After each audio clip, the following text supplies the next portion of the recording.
这次也是一样，营养都符合国际标准 GPT、FEDIF、AFCO。可是这个大家知道，参考一下就好了，只是跟大家说一声而已。因为这类型标准大部分都只是满足让它活下来的最低标准。我说的是存活哦，不是生活，跟健康的活下去一点关系都没有哈 ，OK？ 让它活下来的最低标准，并不代表它不会引发并发症，比如心脏病、肾脏衰竭，或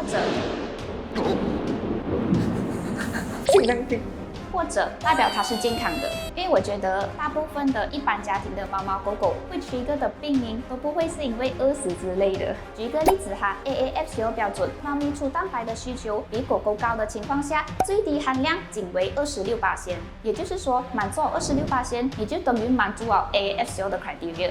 也就是你的这款猫粮pass了让它活下来的最低标准。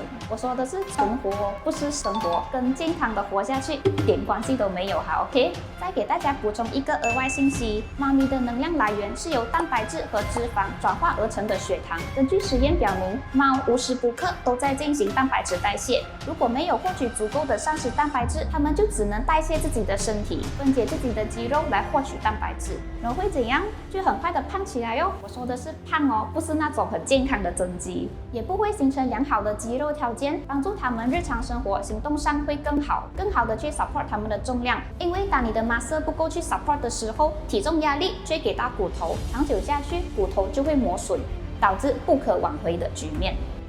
讲好来先啊，不是要那种 muscular cat 或者是那种 hot cat，OK？ 是整体的体格更加健康，而不是那种一 pat。本来想要拍一下屁股一 pat， 然后抖一那种。讲真，不要因为自己的喜好喜欢软软的很好撸这样，而去忽略它们的健康需求，因为它们其实是可以陪伴你很久的。一些猫在吃了某一些猫粮之后，尤其是膨化粮，会快速的肥胖起来，主人经常就因此 so happy， 然后上网啊，或者是在猫群大力分享，甚至是会说自己买的猫粮营养价值很高，自己养猪有道，把猫养得肥肥胖胖的。然而事实正好相反。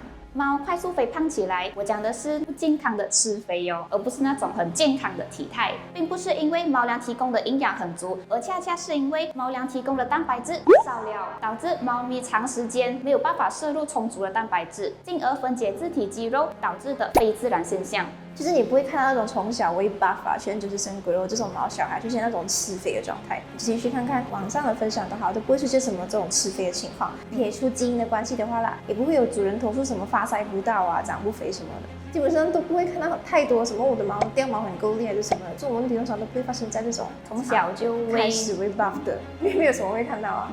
肌肉组织也就是麻色组织萎缩，可能表现出的两种状态。处于青壮年期间的情况下，吃这种猫粮的猫会变成大肥猫，因为长时间高碳水化合物，然后不充沛的蛋白质摄入，比如啃猫粮补费哦，造成肌肉丧失，新陈代谢不良，热量大量转化为脂肪，导致猫咪变成一个肥球。猫跟狗都会的这种情况。猫狗都会。当猫步入老年时期后，因年老出现的蛋白质吸收率下降，搭配本身蛋白质不足的饮食，猫就会迅速瘦下来，变成一只皮包骨。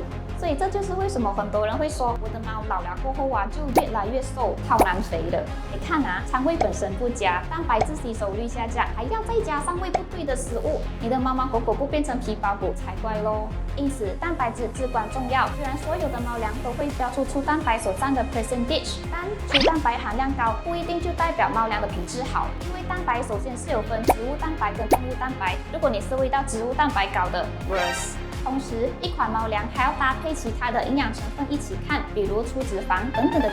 其实我觉得有观看我们影片的蚕宝，比如测评或者是专题分享，都会对如何选一款适合的猫粮有一个概念。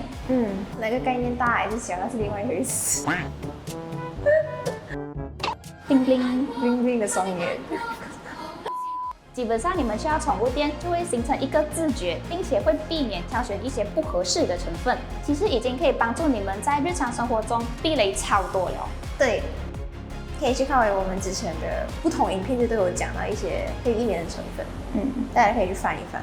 如果你是喂到植物蛋白高的 worse， 有杀气 feel。我想到那个谁可以拿我的车，一定是那个 worse，就是那个 worse，也会避免虚失。就会去，并且开始好不好？那我要来过。你想过我的感受吗？对，可以，很快的。就会去看背后的成分表，并且去挑选一些不适合的成分。我都跟你说不适合嘛，并且会避免挑选一些不合适的成分。我觉得下一个 step 要变成什么样？他的阳光。